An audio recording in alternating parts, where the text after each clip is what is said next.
Welcome to another fireside mystery, my dear listener. I'm your guide through the shadows of crime.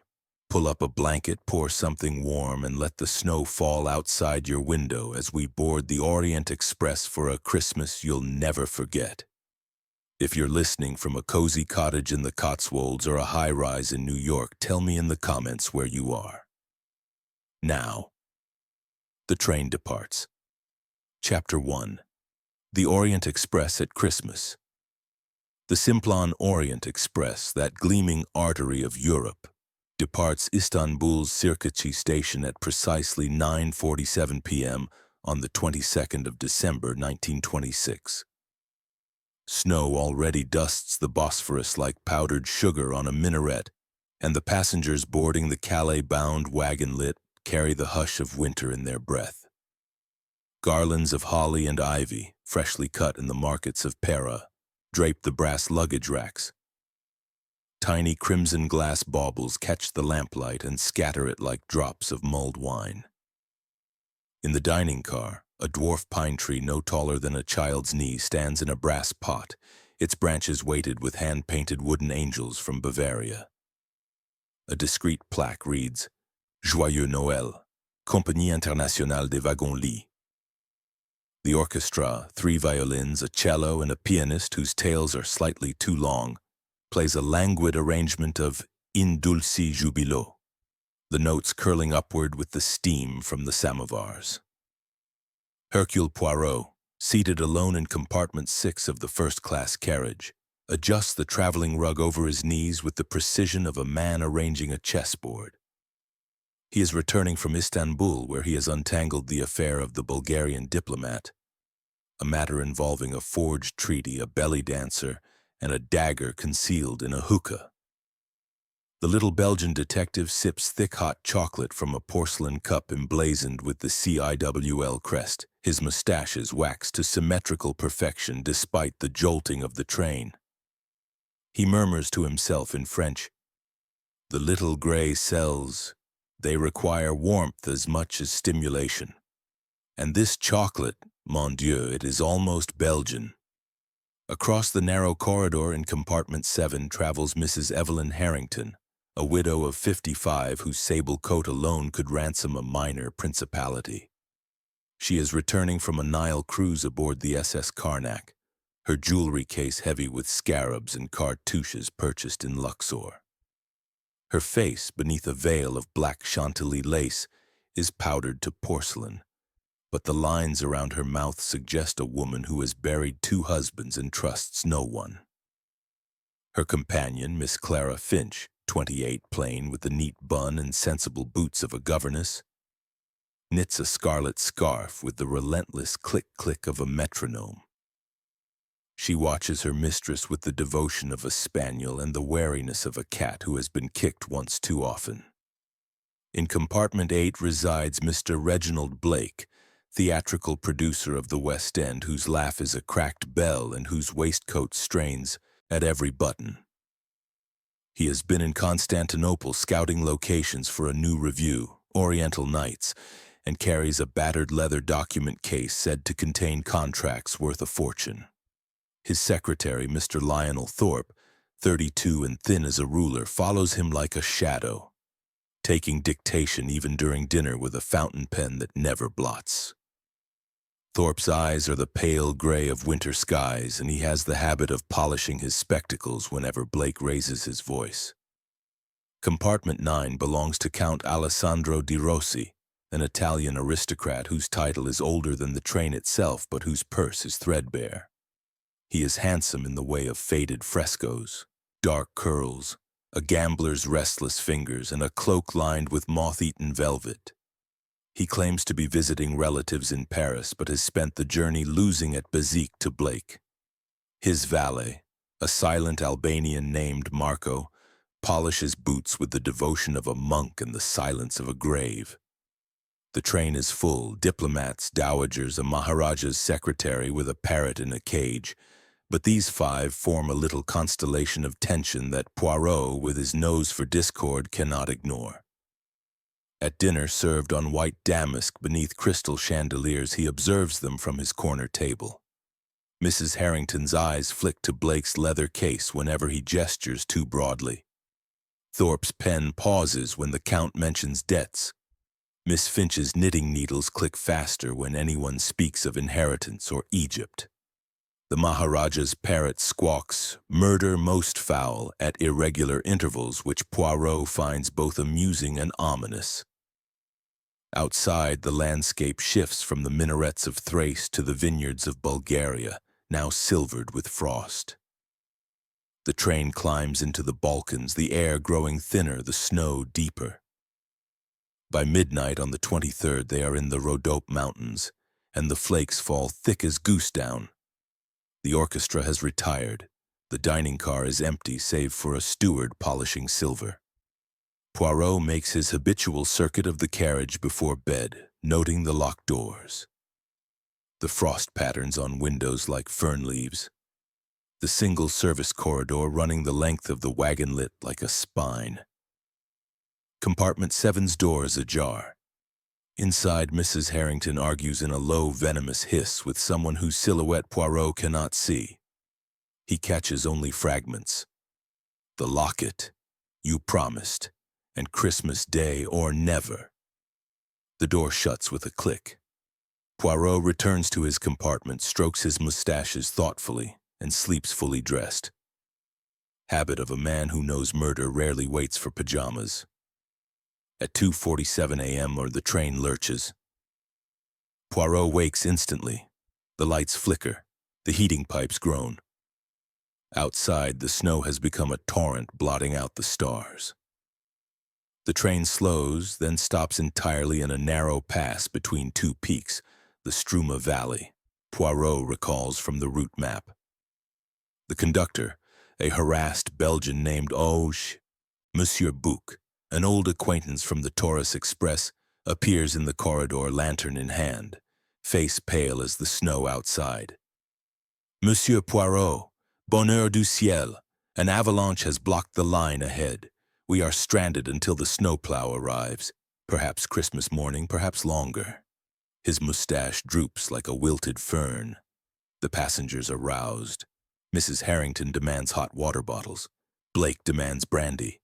De Rossi demands cards. Miss Finch hovers, knitting needles, silent for once. Thorpe takes notes in shorthand. Marco stands behind his master like a statue. The Maharaja's parrot, uncovered in its cage, squawks, "Locked room," and is promptly draped again. Poirot, ever methodical, inspects the stop. The train is wedged in a cutting. Snow walls rise 10 feet on either side. The engine hisses like a dragon. Icicles hang from the couplings. The service corridor is warm. The compartment sealed. He notes the frost on compartment 7's window, thick, unbroken. The door lock is a standard Wagner type, key on the inside. He makes a mental map. Compartment 6, himself. 7, Harrington Finch. 8, Blake Thorpe. 9, De Rossi Marco. Then the lavatory, the baggage van, the servant's carriage. No other access. Breakfast is served at 8 a.m. Coffee, croissants, quince jam. Under the dwarf pine tree, now slightly askew from the jolt. The orchestra plays a subdued Stille Nacht. Mrs. Harrington complains of headache. Miss Finch fetches veronal powders from a leather case. Blake proposes a snowball fight on the embankment. Thorpe reminds him of contracts. De Rossi loses another 100 francs at cards. Poirot eats a single croissant, buttered exactly twice, and observes. At 10:30 a.m., the snow stops. The sky is a hard, metallic blue. The passengers venture onto the narrow platform between train and cliff, wrapped in furs and scarves. Children from the third-class carriage build a snowman with a carrot nose. Mrs. Harrington remains inside, dictating letters to Miss Finch. Blake photographs the avalanche with a Kodak. Thorpe develops the plates in the dark-room carriage. De Rossi smokes a cigarette, staring at the snow as if it owes him money. Poirot walks the length of the train, boots crunching. He notes the smooth snowfield outside compartment 7's window, 30 feet to the cliff. No footprints, no ladder marks. The window is latched from within. Frost seals it like glass. He taps the pane, solid. The communicating door to compartment 8 is bolted on the victim's side. He returns to the dining car, orders a tisane, and begins to sketch timelines on a napkin. Noon. The chef prepares a Christmas Eve luncheon: consommé, roast goose, chestnut stuffing, plum pudding with brandy butter. The orchestra plays "God Rest Ye Merry Gentlemen." Mrs. Harrington takes a carafe of mulled wine to her compartment, complaining of nerves. Miss Finch follows with the veronal. Blake produces a bottle of 1893 Armagnac. De Rossi toasts to debts forgiven. Thorpe writes. Marco serves. The parrot is silent. At 3:17 p.m., Poirot checks his pocket watch. The scream comes. High animal from compartment 7. The mulled wine carafe shatters in Miss Finch's hand. Welcome to the heart of the mystery, my dear listener. The train is stopped, the snow is pristine, and death is about to board. If the frost is on your window too, let it linger.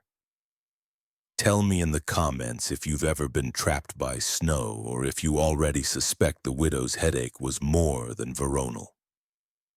Chapter 2 awaits. Chapter 2. The body in the sealed room. Poirot is first to the door, dressing gown knotted like a military sash.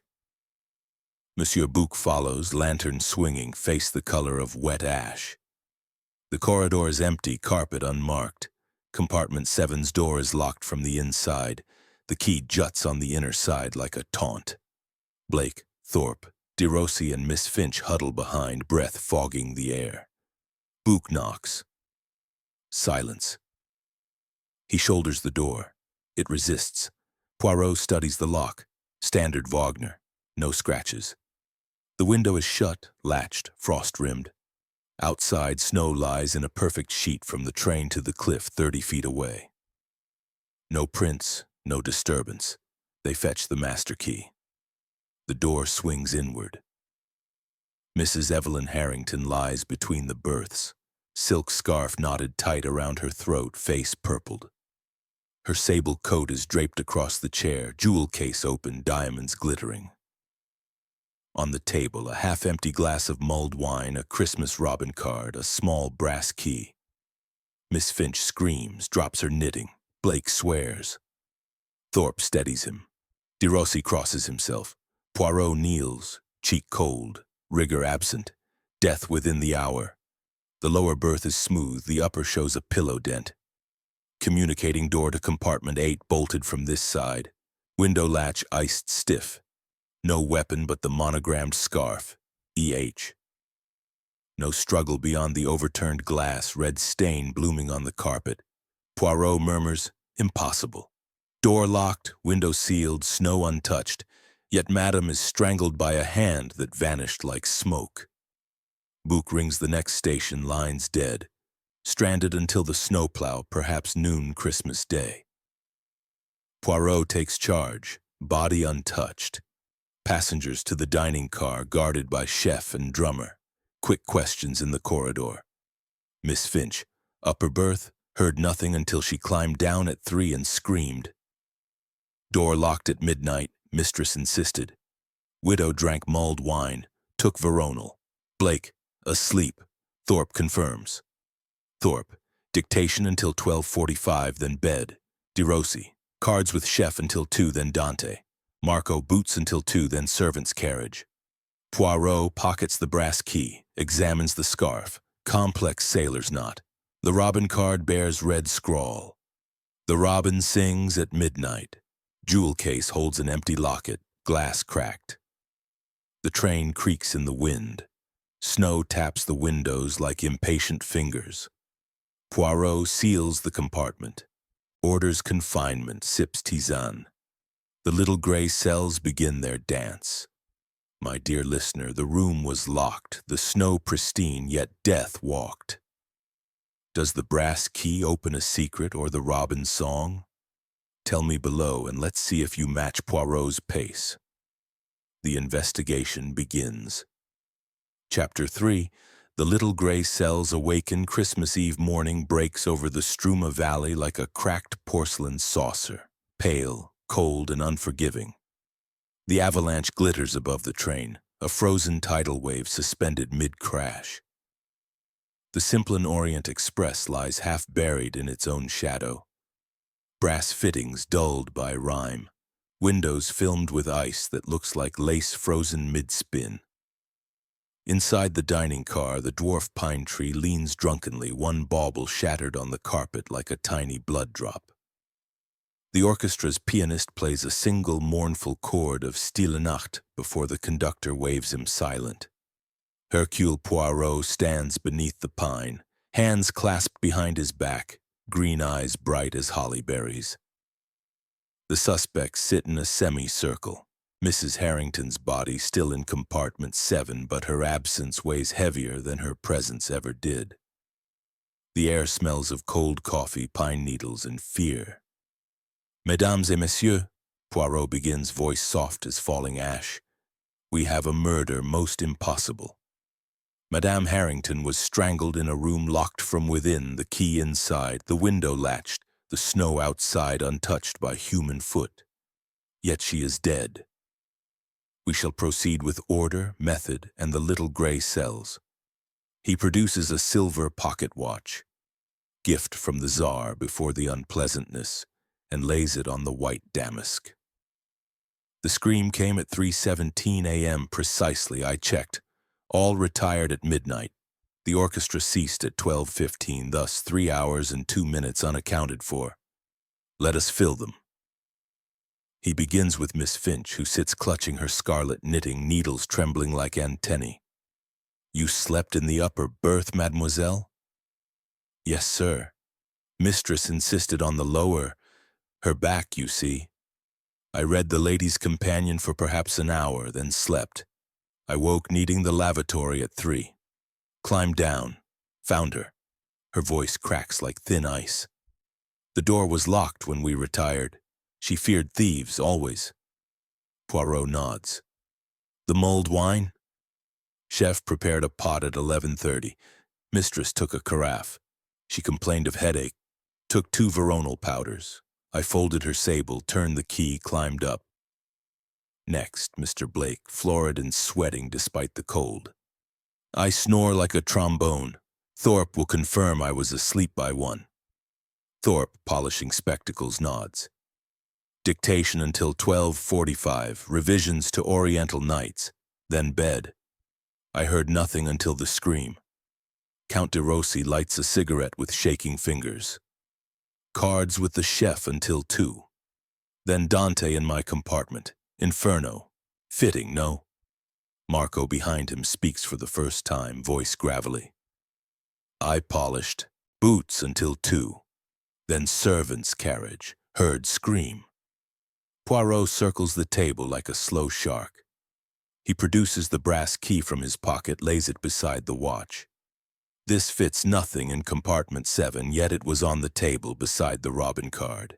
He hums, God rest ye merry gentlemen. The scrawl's rhythm matches the melody's stresses. A cipher, perhaps. He orders the chef to bring the mulled wine pot. Residue in the carafe. Wine, cloves, veronal. Enough to stupefy, not kill. The scarf knot he demonstrates on a napkin. Complex, a de Rossi reef. The Count flushes crimson. My father taught me as a boy. Sailors use it, anyone might know. Poirot's eyes flick to the jewel case, open on a side table. The empty locket glints. He lifts it to the light.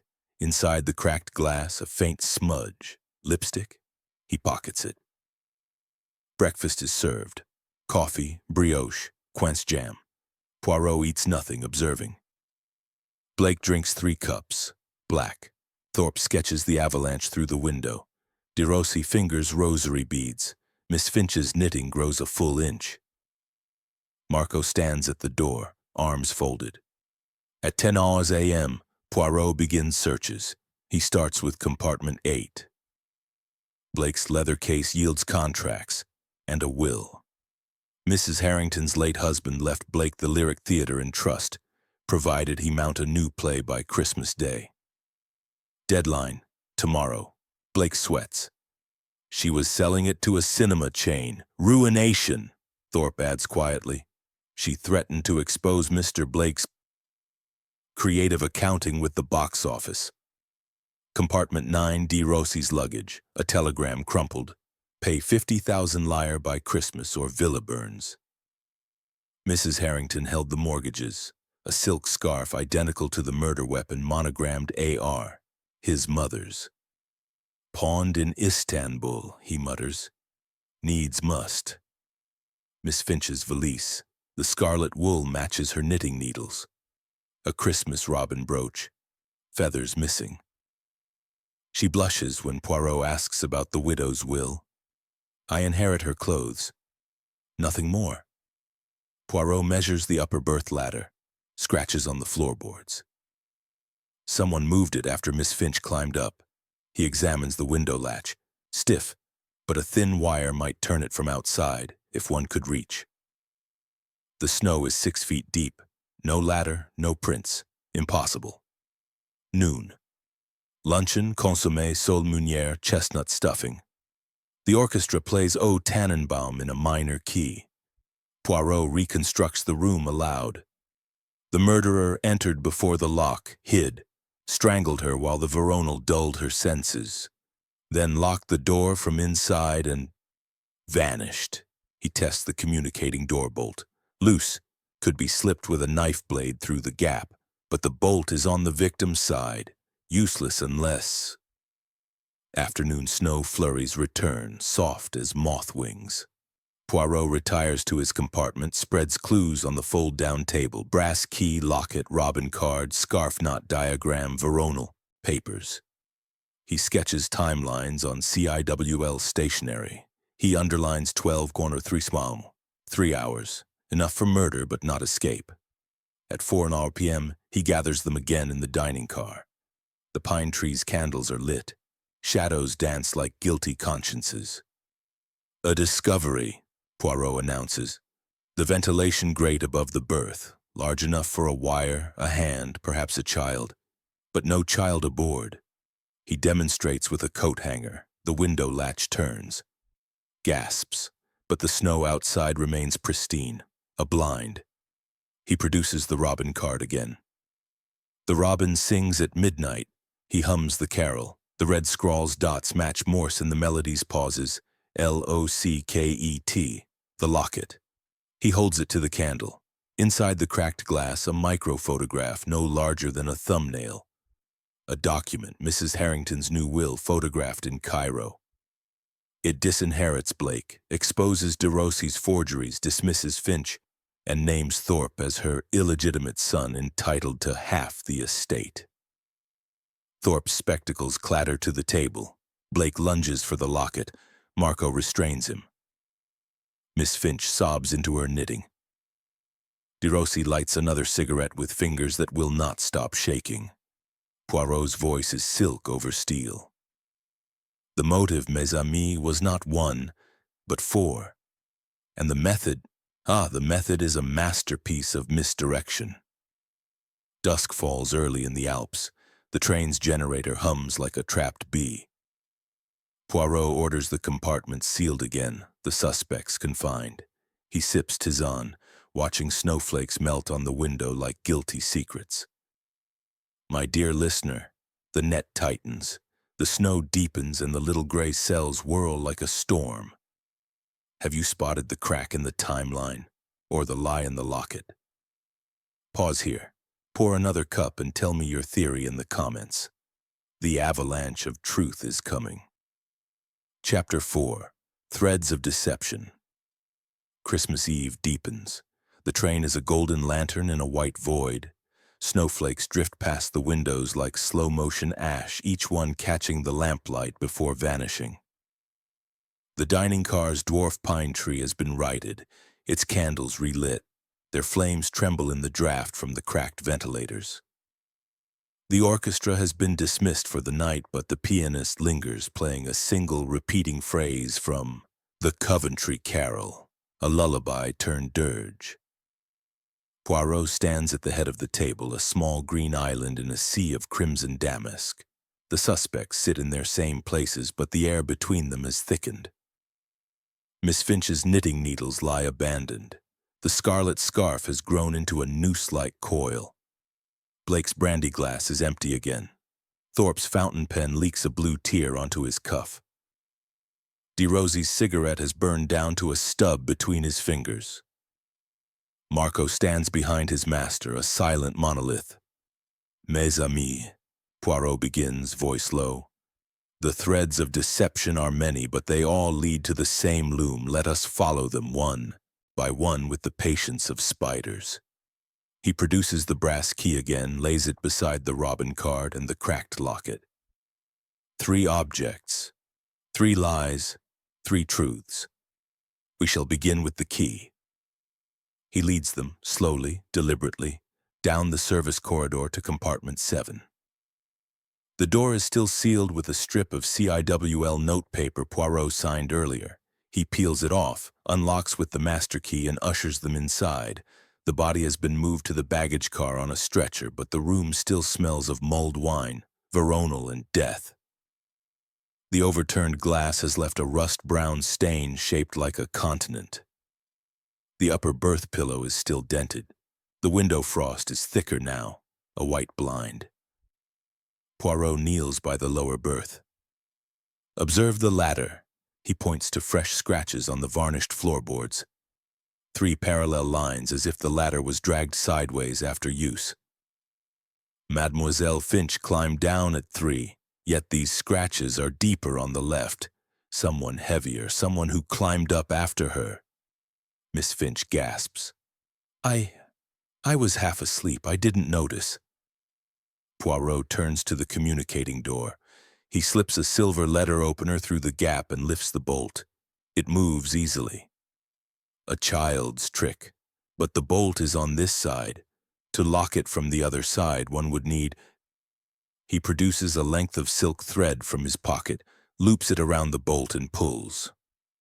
The bolt slides home. A fisherman's knot or a murderer's. Blake snorts. Anyone could do that. Precisely, Poirot says, but not anyone could leave the room afterward and lock the outer door from the inside. He moves to the window. The latch is stiff with ice. He produces a thin steel ruler, inserts it between sash and frame, and twists. The latch clicks open. A matter of leverage, but the snow outside... He opens the window a crack. A gust of snow swirls in, dusting the sill like sugar. 6 feet deep. No ladder, no footprints, yet the latch was opened. Why? Thorpe speaks for the first time, voice thin. To scatter snow inside, misdirection, make it look like an outside killer. Poirot's eyes gleam. Exactement, but the snow on the carpet was melted in a perfect circle around the body, not scattered, placed by someone inside. He closes the window, relatches it, and turns to the ventilation grate above the upper berth. It is 8 inches by 12, too small for a man, but large enough for an arm. He reaches in, fingers brushing something metallic. He pulls out a child's tin train, Blake's prototype for the murder play. The brass key fits the winding mechanism. Inside the tiny compartment, a silk thread noose stained with mulled wine. Thorpe pales. A prop for the 3rd act, the locked room scene. Poirot winds the key. The train whirs forward on invisible rails, the noose extending on a telescoping wire arm, 6 inches, then 12. Long enough to reach the keyhole from the communicating door. Turn the key, retract. Lock the murderer out, and in again later to retrieve it. Blake lunges. You're accusing me? Not yet, Poirot says, but let us examine the threads. He leads them back to the dining car. The candles are lower now, wax pooling like blood. He lays out the clues like tarot cards. The scarf. Silk monogrammed EH, but the knot. A theatrical flourish Blake taught Thorpe for the play's garrote scene. The veronal. 2 packets missing from the widow's case, one in the wine, one elsewhere. The locket, Cracked glass. Inside, not a microfilm yet. Poirot has not revealed that, but a faint smudge of lipstick.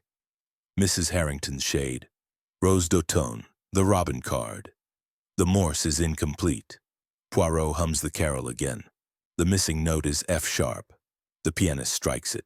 The code resolves.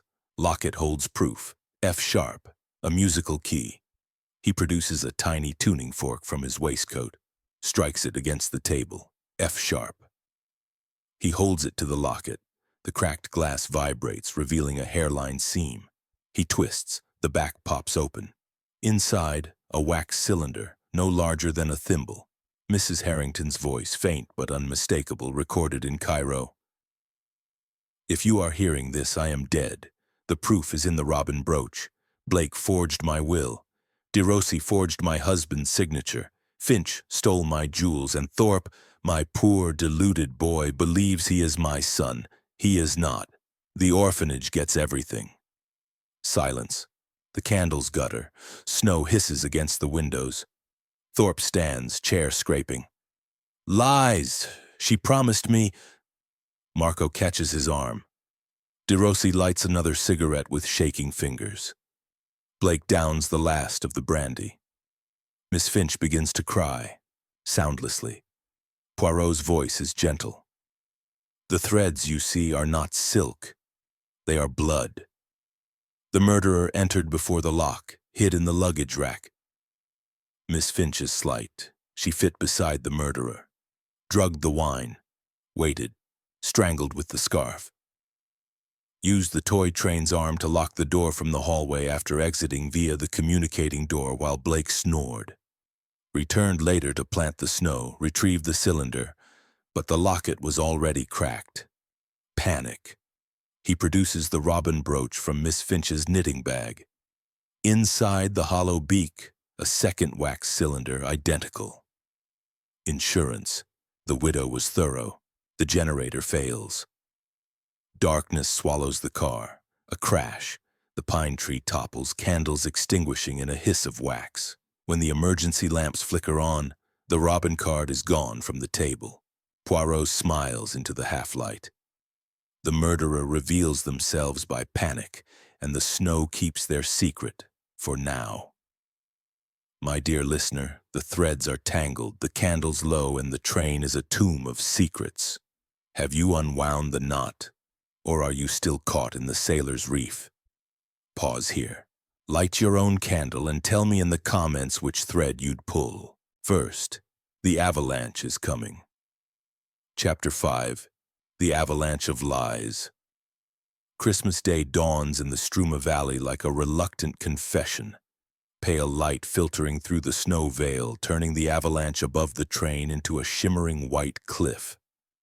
The Simplon Orient Express remains entombed in its icy cradle, the engine's boiler humming faintly like a distant heartbeat.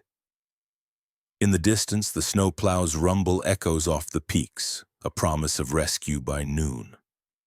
But inside the dining car, time hangs suspended, heavy as the icicles dripping from the roof's edge.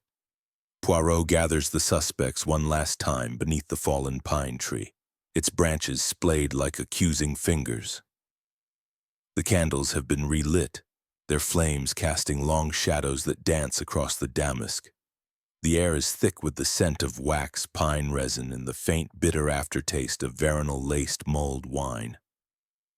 Miss Finch clutches her knitting bag, the robin brooch pinned to her lapel like a badge of guilt. Blake slumps in his chair, brandy glass empty. Thorpe's hands tremble as he adjusts his spectacles. De Rossi flicks ash from his cigarette onto the carpet. Marco stands at the door, arms crossed, his Albanian stoicism unbroken. The lies, mes amis, Poirot says, voice soft as the drifting powder outside. They avalanche now, but truth is the bedrock beneath. Let us clear the drifts, flake by flake, until the path is revealed. He begins with the toy train, laying it on the table like a courtroom exhibit. The brass key gleams in the candlelight. This was no child's gift, Monsieur Thorpe. You built it as a prop for Monsieur Blake's play. A locked-room murder on a train. The extending arm with its wire noose was designed to simulate a vanishing killer, but last night it was no simulation. Thorpe licks his lips. A coincidence. The play is fiction. Poirot winds the key slowly, the mechanism clicking like a clock counting down secrets. The tiny train whirs forward, the wire arm extends, 6 inches, 12, 18, long enough to reach through a keyhole or door gap. You entered compartment 7 before midnight while Miss Finch fetched the veronal, hid in the luggage rack. Your slight frame fit beside the valises. Drugged the wine with the second packet. Waited until the widow slept. Miss Finch whispers, I heard rustling. Thought it was the train. Oui, Poirot continues. You descended the ladder, those scratches deeper on the left from your shoe. Strangled her with her own scarf, knotting it with the theatrical flourish Monsieur Blake taught you for the play's third act. Then you slipped the communicating door bolt with silk thread, exited to compartment 8 while Blake snored from his own brandy. From the hallway you used this arm, threaded through the keyhole, to turn the inner key and lock the door. Retracted it. No footprints, no entry. Blake growls, he's my secretary. Why would he? Poirot raises a hand. Patience. We come to the why. He turns to the robin brooch, unpinned from Miss Finch's lapel. The wax cylinder inside, recorded in Cairo. Madame Harrington's voice. Blake forged my will. De Rossi forged my husband's signature. Finch stole my jewels. And Thorpe, my poor deluded boy, believes he is my son. He is not. The orphanage gets everything. Thorpe stands, chair toppling. She lied. A telegram from her lawyer said I was her son, illegitimate, from an affair in Paris, half the estate. But she changed the will in Egypt. I typed Blake's forgery, saw her notes. She was going to expose us all. Poirot nods. The telegram, forged by you using Blake's typewriter. The lipstick smudge on the locket. Yours, from kissing the photo you thought was your mother's. But the cylinder tells the truth. You are no son. Merely a secretary she pitied, then suspected. Marco steps forward, producing a crumpled paper from his pocket. I found this in Monsieur Thorpe's luggage, a practice knot, same as the scarf. De Rossi exhales smoke. And my mother's scarf, stolen from my compartment to frame me? Oui, Poirot says. Thorpe knew your debts, your telegram, planted it. As he planted the melted snow circle, opened the window briefly, scooped snow from the roof with a fishing net from the baggage car, scattered it inside, closed the latch with the ruler trick, misdirection for an impossible crime. Miss Finch sobs.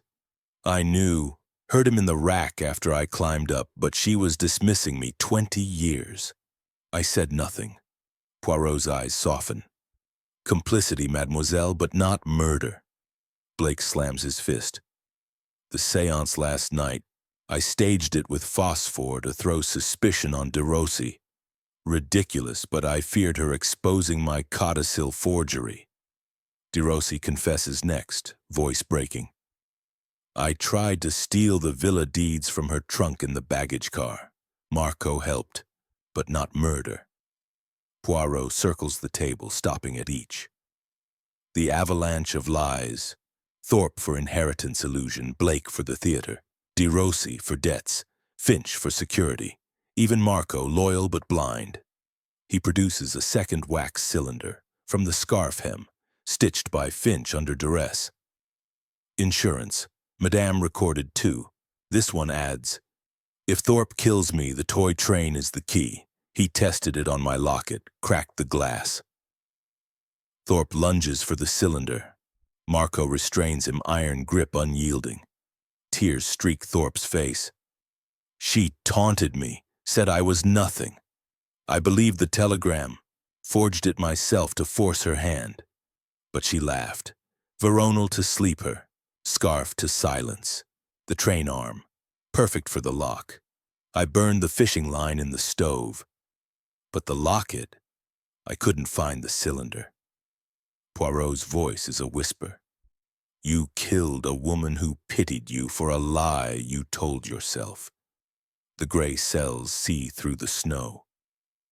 The snowplow's whistle pierces the air. Closer now. Gendarmes will board soon. Poirot orders confinement. Thorpe in handcuffs fashioned from Marco's belt. The others sit in stunned silence, the pine trees fall in baubles crunching underfoot. Outside, the drifts shift, a small slide tumbling harmlessly down the cliff. Inside, the avalanche is over, the lies buried, the truth cold and clear. My dear listener, the locked room crumbles. The lies melt like snow in the sun.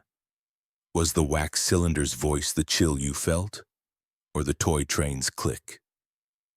Pause here, stoke your fire, and tell me in the comments if you unraveled the illusion before the second cylinder.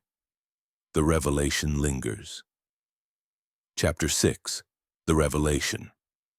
The snowplow arrives at 11:47 a.m. on Christmas Day, its iron blade carving through the avalanche like a surgeon's scalpel through flesh.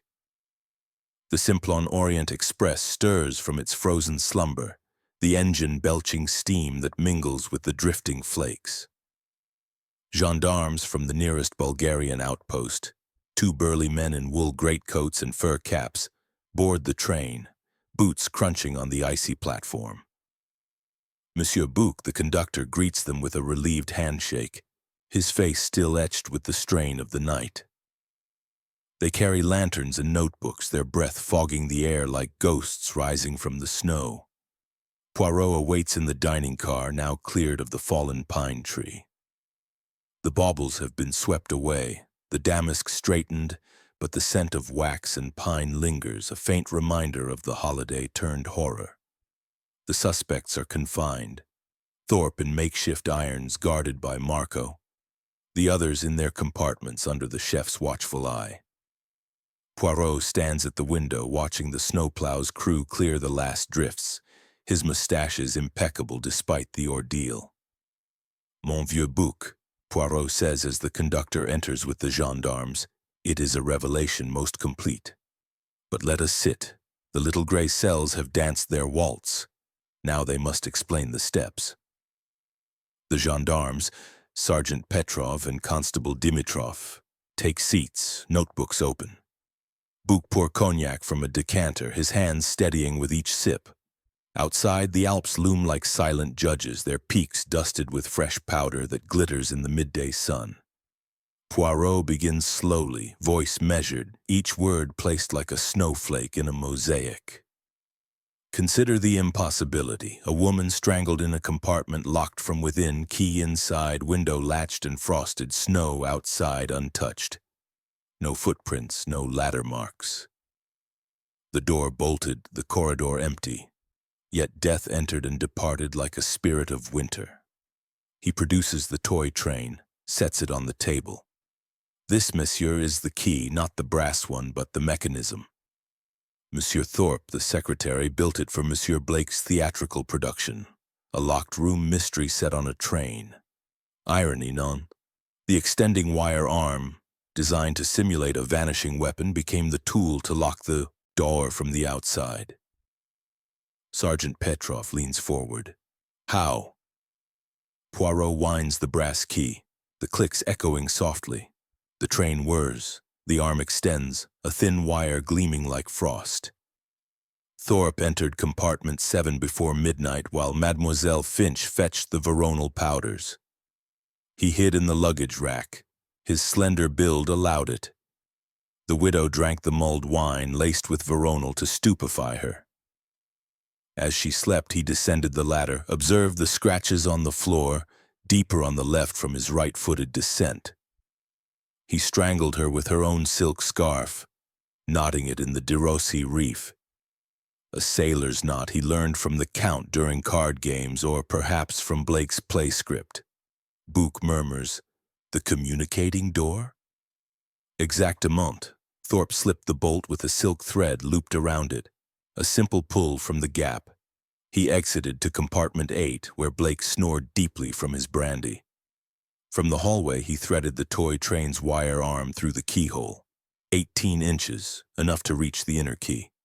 Turned it to lock, retracted the arm. The door sealed, the murderer outside. Constable Dimitrov notes it down. The window? The snow inside? Misdirection, pure and elegant. Thorpe returned briefly via the communicating door after the scream. Opened the window latch with a ruler through the sash gap, stiff with ice but possible. Scooped snow from the train's roof using a fishing net from the baggage car, borrowed earlier under pretense of a game, scattered it in a circle around the body to suggest an outside intruder. Closed the window, relatched it. No footprints outside because none were needed. The snow melted slightly from the room's heat, forming that perfect ring. Poirot pauses, sips tisane brought by the steward. The steam curls upward, mirroring the distant smoke from the snowplow. Now the clues that whispered, the brass key on the table, fell from the toy train during retrieval. The Robin card, scrawled in red ink matching Thorpe's fountain pen. The Morse in the carol's rhythm. Locket holds proof, but the locket's cracked glass hid only a smudge, Thorpe's lipstick from a delusional kiss to what he thought was his mother's portrait. Book frowns. The motive? Ah, the heart of the blizzard. Poirot produces the wax cylinders, one from the robin brooch, one from the scarf hem.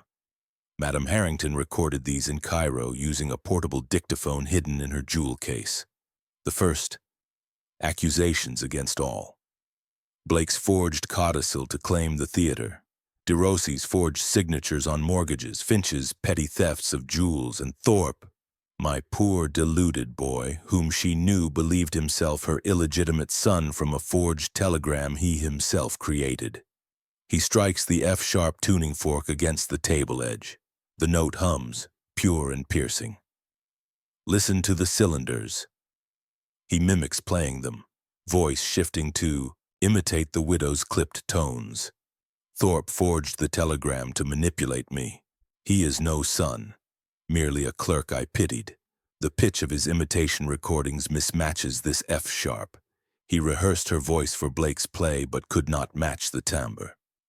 The gendarmes exchange glances. Petrov asks, he forged recordings too? Oui.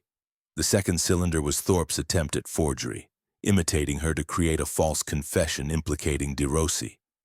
But the gray cells detected the vocal flaw, the slight tremor in the S sounds.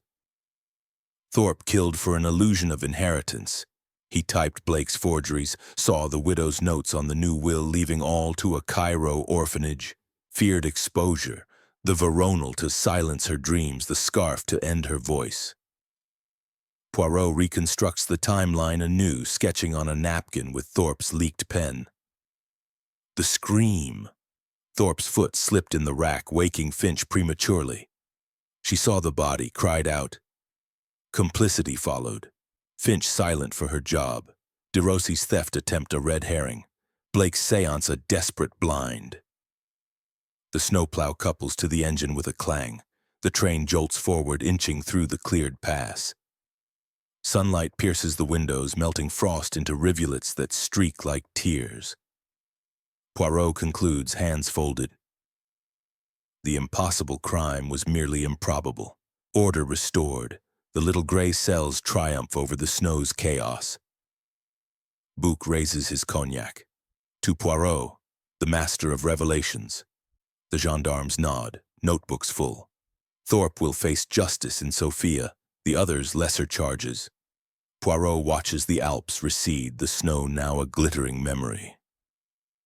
My dear listener, the revelation melts the mystery like sun on frost. Did the F-sharp note strike a chord with you? Or was it the forged voice that echoed? Pause here, reflect by your fire, and tell me in the comments your favorite deduction. Justice approaches. Chapter 7. Justice served. The Simplon Orient Express lurches forward at 12:15 p.m. on Christmas Day, the snowplow pulling it free from the Struma Valley's icy grip like a midwife delivering a reluctant child. The Alps recede slowly, their peaks now bathed in a watery sun that turns the drifts into a sea of diamonds. Icicles drip from the carriage roofs, each drop a tiny chime against the brass fittings. Inside the dining car, the air is warmer now, the generator humming steadily, but the chill of murder lingers like frost on a window pane. Hercule Poirot stands at the threshold watching Sergeant Petrov and Constable Dimitrov lead Lionel Thorpe away in handcuffs. Real ones now, cold steel replacing Marco's improvised belt. Thorpe's face is ashen, his spectacles askew, the thin man reduced to a shadow of his precise self. He pauses at the door, turning to Poirot with eyes that plead and accuse. It was all an illusion then. The son she never had. The fortune that was smoke. Poirot's voice is gentle, almost paternal. The greatest deceptions, Monsieur Thorpe, are those we weave for ourselves. The telegram you forged, it bound you tighter than any scarf. Justice is not vengeance, it is order restored. You will face the courts in Sofia, then extradition to England. The gray cells pity you, but the law does not. Thorpe is bundled into the baggage car, guarded by the constable. The train gathers speed, the wheels clicking over the rails like a metronome counting out fate. Poirot turns to the others gathered in a loose circle around the cleared table where the dwarf pine once stood. Miss Clara Finch sits with her knitting bag in her lap, the scarlet scarf completed now, a ironic garland for the season. Her eyes are red-rimmed, but her chin is steady. Mademoiselle Finch, Poirot says, inclining his head. Your silence was complicity, but not conspiracy. You heard the rustling in the rack, saw the horror, yet said nothing for fear of dismissal, of poverty in your later years. The gendarmes will charge you as accessory after the fact. A fine, perhaps probation. But the widow's will, it leaves you her wardrobe as promised. Wear the sable with care, it carries memories. Finch nods, a tear tracing her cheek. 20 years. And for what? A locked room and a locked heart. Thank you, Monsieur Poirot, for seeing the truth in the tangle. Next, Mr. Reginald Blake slumped in his chair with the empty brandy decanter at his elbow. His florid face has paled, the theatrical boom reduced to a whisper. The sergeant stands behind him, notebook still open. Monsieur Blake, Poirot continues, your forgeries, the codicil to claim the Lyric Theatre, will see you in the dock for fraud. The seance, the phosphor tricks, childish blinds to shift blame. But you did not kill. The play you planned, Oriental Nights, may yet premiere, from behind bars, perhaps as a cautionary tale. Blake laughs bitterly, the sound cracking like thin ice. A locked room flop. She had me in her grip, that harridan. Debts, deadlines. But murder? No. Thorpe was my shadow. I never saw the dagger in his hand. What of the contracts? Poirot smiles faintly. The leather case goes with you. Perhaps a reduced sentence if you cooperate. Justice serves not only punishment but redemption. Blake is led away, his steps heavy, the gendarme's boots echoing in the corridor. The train curves through a pass, sunlight flashing off the snowfields like a photographer's bulb. Count Alessandro di Rossi lights yet another cigarette, his hands steadier now. Marco stands beside him, the valet's loyalty unbroken. And me, Monsieur Poirot? The debts, the villa? I stole nothing but glances at her trunk. Poirot strokes his mustaches. The attempted theft of the deeds, petty larceny, a fine perhaps. But the forged signatures on the mortgages? Those will cost you dearly. The villa burns not in flames but in auction. Pay your debts honorably, the title remains even if the purse does not. Di Rossi exhales smoke toward the ceiling. A gambler's end. Marco, my friend, stay with me. Albania calls, but Paris has cards yet. Marco nods, a rare smile cracking his face. Until the last hand, master. The Count is escorted to his compartment for formal statements, Marco following like a faithful hound. The dining car empties further, the steward clearing glasses with quiet efficiency. Monsieur Bouc remains, pouring fresh cognac for Poirot. And justice for the widow? She lies in the baggage car, cold as the snow outside. Poirot sips, eyes half closed. Madame Harrington was no saint, manipulative, cruel in her pity. But death is not the balancer, the law is. Her will executes, the Cairo orphanage receives the bulk. The jewels to charity, a small bequest to Finch, nothing for the son who was not. The recordings, evidence now, seal the fates. The train accelerates, the landscape shifting from alpine white to forested green dusted with frost. Villages appear, smoke from chimneys, children waving at the passing legend. Poirot reflects aloud, voice slow and philosophical. Christmas, mon ami, is a time of illusions. The jolly Père Noël, the gifts wrapped in deception. Here the illusion was a locked room, a vanishing killer. But the gray cells pierce the veil. The toy train's arm, the wax cylinder's voices, the F-sharp mismatch, they whisper truth amid the carols. Bouc nods. You have saved the Orient Express's reputation once more. A quiet journey to Calais now? Poirot chuckles. Quiet? With Hastings awaiting in London, mince pies and chaos. But first, a telegram. Delayed by snowy death. Justice served. Arrived over eve. Bring chocolate. The gendarmes return, reports filed. Thorpe's final confession, extracted in the baggage car, adds detail. The delusion began with an overheard conversation in Egypt, a misread letter. He forged the telegram to force recognition, but the widow laughed, recorded her mockery. The murder was impulse turned plan, the toy prop a gift from fate. Justice complete, the officers disembark at the next station, prisoners in tow. The train steams onward, the snow thinning to rain as they descend. Poirot retires to his compartment, unpacking a small gift, a mechanical bird from Istanbul, its song a robin's trill. He winds it, listens to the melody, a smile playing beneath his mustaches. The Alps fade, the mystery dissolves like snow in spring. Order reigns.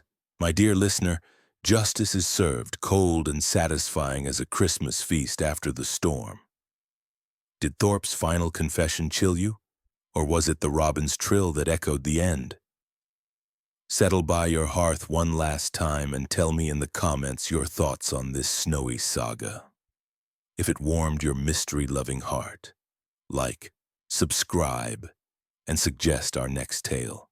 Until the next impossibility, keep your gray cells sharp and your doors unlocked only to truth. Chapter 8. Echoes of the Blizzard. The Simplon Orient Express steams westward through the thawing Balkans, the Christmas Day sun melting the last icicles from its roof like tears from a grieving widow. The Alps have given way to rolling hills dusted with frost, villages with red-tiled roofs emerging from the white veil like forgotten ornaments. The train's whistle pierces the air, a mournful note that echoes off distant peaks blending with the rhythmic clack of wheels on rails. Inside, the dining car has been restored to its pre-storm elegance. Fresh damask on the tables, the dwarf pine tree replaced by a vase of forced hothouse roses, their petals the color of the mulled wine stain now scrubbed from compartment 7's carpet. Hercule Poirot sits alone at a corner table, a fresh cup of hot chocolate steaming before him, its aroma mingling with the faint, lingering scent of pine resin and cigar smoke. His mustaches are re-waxed, his suit pressed by the steward, but his green eyes hold a reflective gleam, as if the little gray cells are still sifting through the blizzard's remnants. The gendarmes have departed at the border station, taking Thorpe, Blake, and the others into custody, chains clinking like sleigh bells in a macabre holiday parade. Miss Finch travels on under house arrest, confined to her compartment with a guard. De Rossi and Marco play cards in subdued silence nearby. Poirot sips his chocolate, murmuring to himself, "The echoes of the blizzard, they do not fade with the snow. A locked room unlocked, a killer unmasked. Yet the human heart remains a mystery deeper than any alpine pass." Monsieur Bouc joins him, sliding into the opposite seat with a decanter of cognac and 2 glasses. His face, lined with fatigue, brightens slightly. "Mon cher Poirot, you have done it again. The compagnie owes you a debt. Another murder on our line would ruin the reputation. But tell me, is it truly over? The cylinders, the toy train, all tied neatly as a Christmas bow?" Poirot sets down his cup, fingers drumming lightly on the tablecloth. "Neatly? Oui, but echoes linger. Consider Thorpe's delusion. Was it born solely from greed or planted by Madame's own cruelties? She recorded those accusations in Cairo, knowing they might provoke. A woman who buried 2 husbands traveled the Nile with secrets heavier than her jewel case. The F-sharp mismatch on the forged cylinder, brilliant, but what if there was another voice in the mix?" Bouc pours the cognac, the amber liquid glinting in the afternoon light. "Another? You mean complicity beyond what we saw?" Poirot leans forward, voice dropping to a conspiratorial whisper. "The little gray cells ponder. Miss Finch stitched the 2nd cylinder into the scarf hem, under duress, she claims.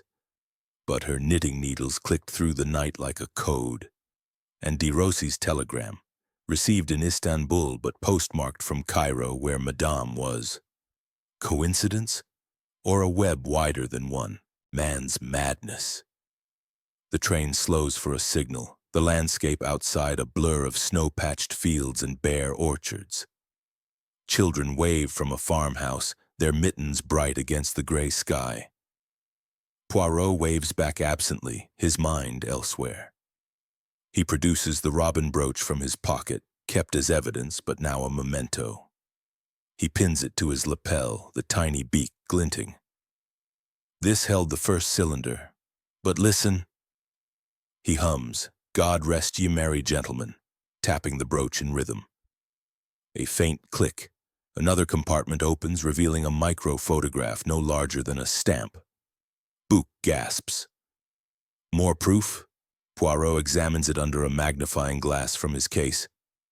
"A letter, photographed in miniature. Madam to her lawyer. 'If I die on the express, suspect the secretary, but watch the companion. Finch knows my secrets from the Nile. The locket's true contents are with the parrot.'" The Maharaja's parrot, still in its cage in the 3rd-class carriage, squawks suddenly as if on cue. "Secrets in the snow! Secrets in the snow!" The bird has been silent since the murder, its cover draped like a shroud. Poirot stands, motioning Bouc to follow. They make their way through the swaying carriages, past diplomats sipping tea, dowagers napping under rugs. The 3rd-class air is thicker, scented with curry and tobacco. The Maharaja's secretary, a turbaned man named Singh, nods as they approach the cage. "The bird has been restless, Sahib," squawks nonsense since the avalanche. Poirot uncovers the parrot, its feathers ruffle, eyes bead-like. "What secrets, my feathered friend?" The parrot tilts its head. Locket lies, Finch knows." Bouc's eyes widen. "Trained or witness?" Poirot feeds the bird a seed from his pocket. "Madame Harrington cruised the Nile with the Maharaja. Old acquaintances, perhaps. She confided in the bird?" None but parrots mimic. Finch, as companion, handled the locket. The crack, not from Thorpe's kiss, but from a struggle earlier. They return to the dining car, Poirot summoning Miss Finch under guard. She enters hesitantly, knitting bag clutched like a shield. Her plain face is composed, but her eyes dart to the brooch. "Mademoiselle," Poirot says softly, "the echoes reach you. The micro-photograph names you. What did you know from the Nile?" Finch sits, needles resuming their click. "Mistress. She killed her second husband there. Poison in the veronal. I covered it, forged the doctor's note. She promised me security, but on the train she threatened to expose me unless I helped frame Thorpe. I stitched the cylinder, yes, but I didn't kill her. Poirot nods. The parrot heard your arguments. Finch knows. You slipped the veronal extra dose? No, the wine was laced by Thorpe. But you moved the latter after, deep in the scratches, to implicate him further. Finch weeps quietly. She deserved it. 20 years of tyranny, but Thorpe did the deed. I only echoed. Poirot signals the guard. Accessory deepened. The gendarmes will be wired at the next stop. Justice echoes, mademoiselle. As Finch is led away, the train crosses into Yugoslavia, the snow thinning to slush. Poirot and Bouc sip cognac, the sun setting in a blaze of orange over the plains. The blizzard's echoes fade, Poirot muses. But a new layer. Madame's own murder on the Nile. The gray cells suspect a chain, perhaps linking to my earlier affairs. Order is restored, but mysteries like snow accumulate. Bouc raises his glass. 2 echoes resolved.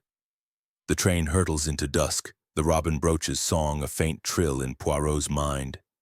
My dear listener, the blizzard's echoes whisper on, revealing layers beneath the snow. Did the parrot's squawk surprise you, or Finch's Nile secret chill your bones? Linger here by the embers and tell me in the comments if you heard the deeper code. The journey continues. Chapter 9. Whispers from the Nile twilight drapes the Simplon Orient Express like a silken shawl as it crosses into the Hungarian plains, the last vestiges of snow giving way to frost-kissed meadows and skeletal trees etched against a lavender sky. The train's lamps flicker on, casting golden pools in the carriages while the dining car's chandeliers sway gently with the rhythm of the rails. A soothing cadence that lulls the passengers into reflective silence. The air carries the faint aroma of roast duck from the galley, mingled with the earthy tang of thawing soil outside. Hercule Poirot remains at his corner table, the robin brooch now unpinned and laid beside his empty chocolate cup, its tiny mechanism glinting under the light like a watchful eye.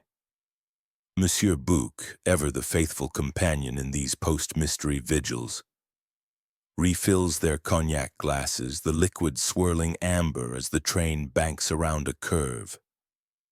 The echoes, Poirot, they unsettle me. This Nile business, Madame's second husband poisoned, and Finch covering it. It's as if the blizzard uncovered not one grave, but 2. Poirot nods slowly, his fingers tracing the brooch's contours. Whispers from the Nile, mon ami. Rivers carry secrets deeper than snowdrifts. The micro-photograph in the brooch, it mentions the locket's true contents with the parrot. But listen again to our feathered oracle. He signals the steward to bring the Maharaja's parrot cage from 3rd class. Singh, the secretary, accompanies it, his turban a splash of crimson in the subdued lighting. The bird, now uncovered, ruffles its emerald feathers and fixes a beady eye on Poirot. Finch knows Nile poison, Nile poison. Bouc leans in. A cipher? Trained by Madame? Exactement. Parrots mimic more than words. They echo intense. Madame Harrington on the Nile cruise confided in the bird during lonely nights. The locket, cracked not by accident, but deliberately. Observe. Poirot produces the locket from his waistcoat, holds it to the lamp.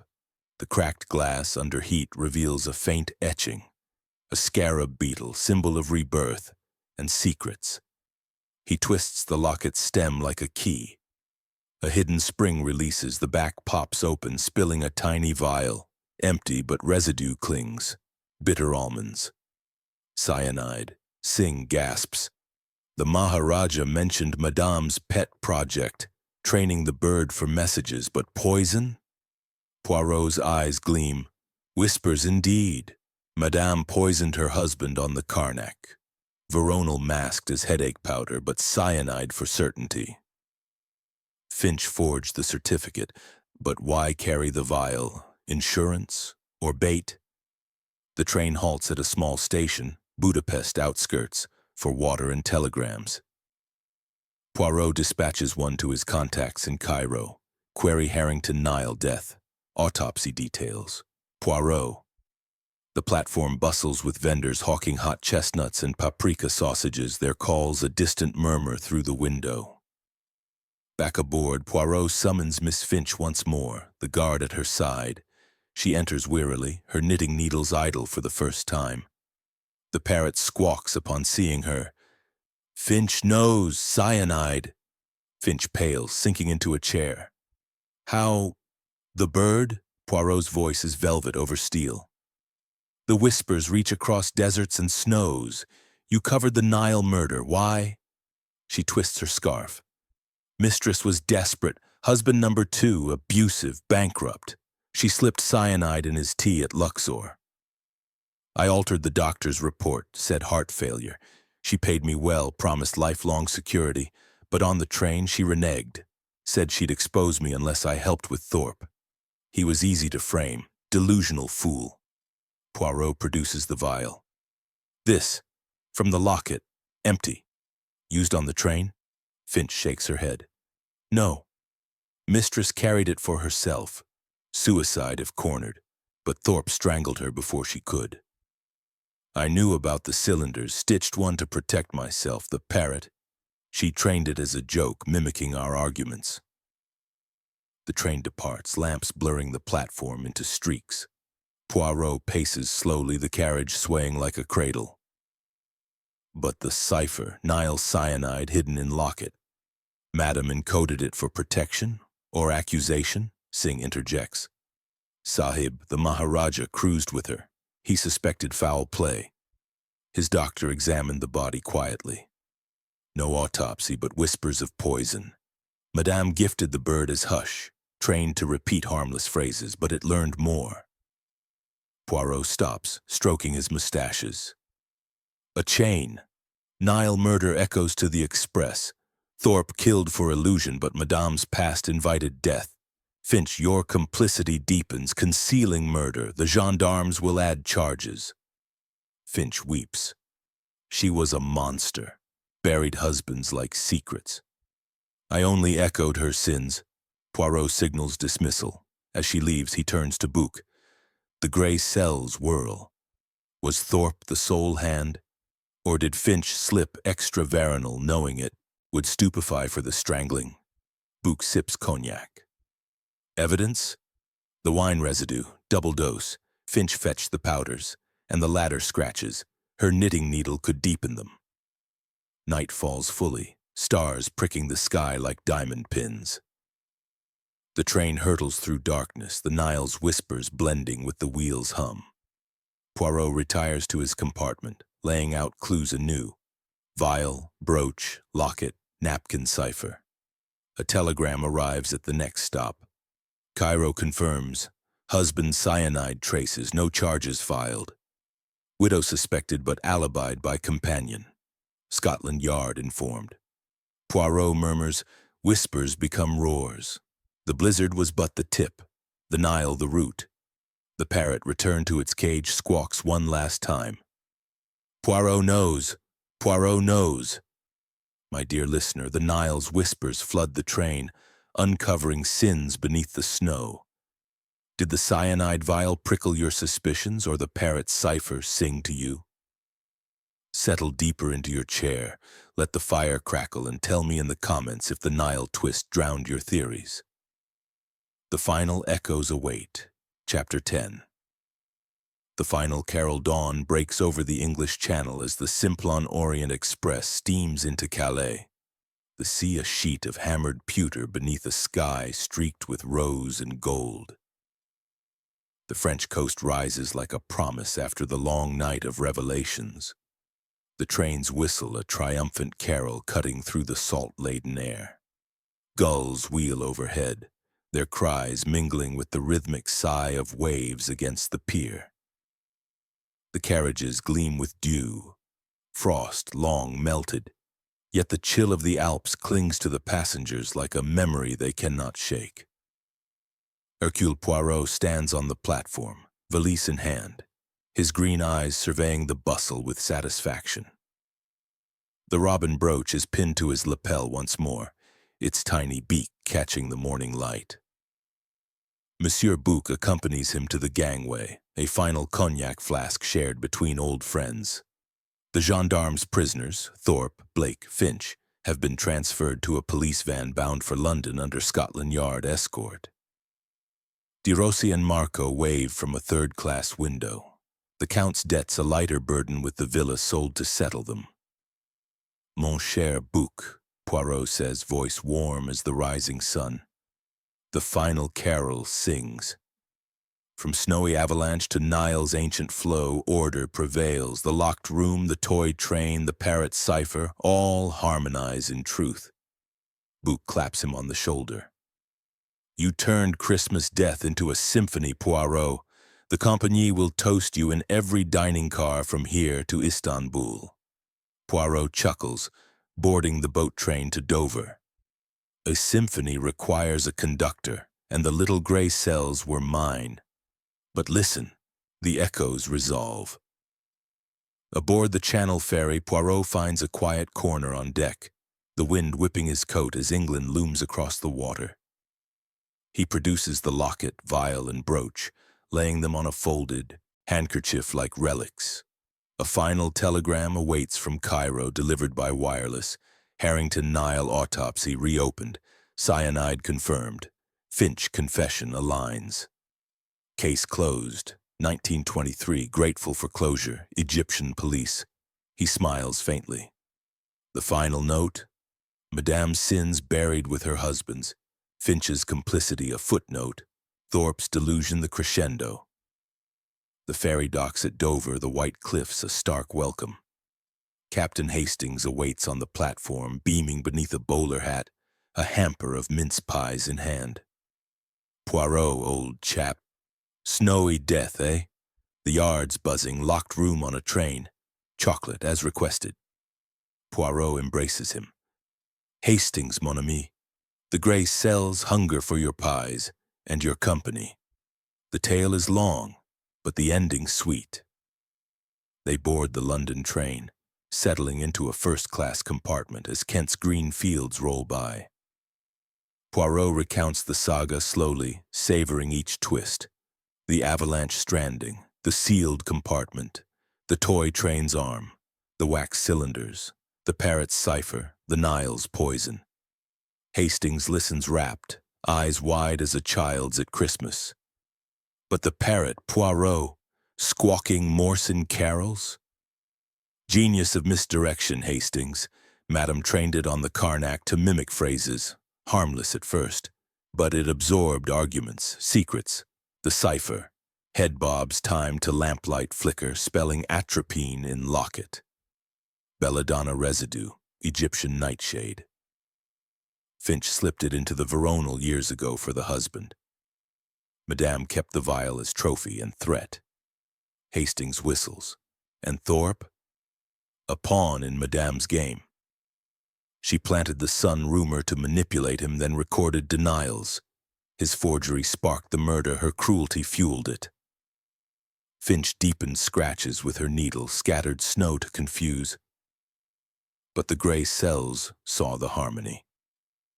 London arrives under a light drizzle, the Thames glinting like polished steel. At Victoria Station, Inspector Japp waits with constables, taking custody of evidence. Poirot, you've outdone yourself. Yard's filing charges, Thorpe murder, Blake fraud, Finch accessory across continents. The Nile case, reopened thanks to you. Poirot bows. Justice is the final carol, Japp. No encores required. Evening finds Poirot in his Baker Street flat. Hastings' old rooms, now his. A small Christmas tree twinkles in the corner, gifts from grateful clients. He winds the mechanical robin from Istanbul. It trills, God rest ye merry gentlemen, the notes pure. On the mantel, the locket, vial, brooch, sealed in an envelope for the yard. Hastings pours cocoa. A quiet Christmas after all? Poirot raises his cup. Quiet? The gray cells rest, but mysteries never sleep. Somewhere another locked room awaits. But tonight, peace. Outside, London's bells ring in the new year early, their peals a benediction. The blizzard's echoes fade into memory, the Nile's whispers silenced by truth. Dear listener, the final carol rings clear, justice, harmony, and a robin's song. Did the atropine twist surprise you, or Hastings' mince pies warm your heart? As the fire dies to embers, tell me in the comments your favorite note in this snowy symphony. Like, subscribe, ring the bell for more mysteries, and suggest our next impossible crime. Until then, keep your gray cells sharp, your cocoa hot, and your Christmas merry. The Orient Express steams into legend,